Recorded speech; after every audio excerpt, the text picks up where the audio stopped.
Cadillac tax has nothing to do with cars. It's a tax that's coming on health insurance plans that the government decides are too good. This week, Democrats and Republicans joined to postpone the tax, which was supposed to raise $9 billion under Obamacare. We looked into why it's so unpopular. Come here, buddy. Come here. What is this?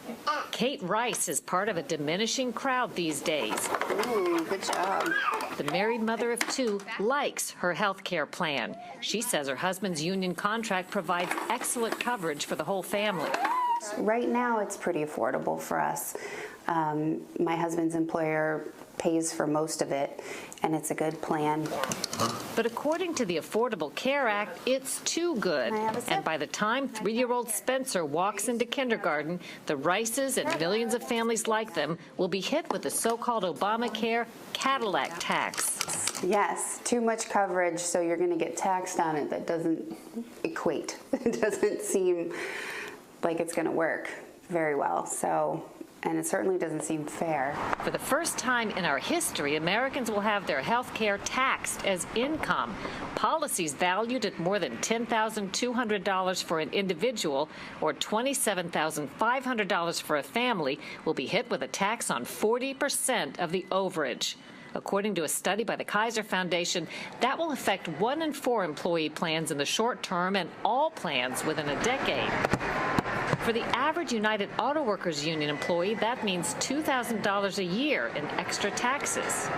The Cadillac tax is so universally unpopular among union workers, Democrats, Republicans, businesses, it's actually led to something rarely seen in Washington, bipartisanship. Lawmakers from both sides of the aisle are lining up to repeal it. There are so many groups, both on the Republican side and the Democrat side, that oppose it.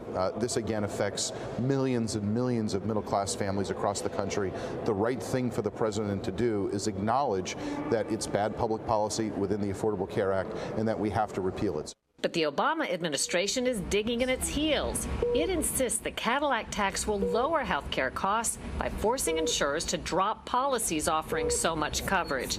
It also says as companies take away the high-quality taxed plans, they'll make up for it by paying workers higher wages, something critics doubt. It's a sharp turn from 2008, when then-presidential candidate Obama was against a Cadillac tax that had been proposed by his Republican opponent. John McCain calls these plans Cadillac plans.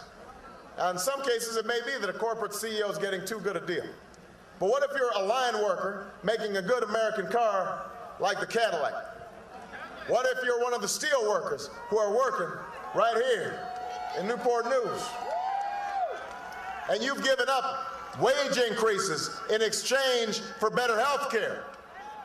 Well, Senator McCain believes you should pay higher taxes too.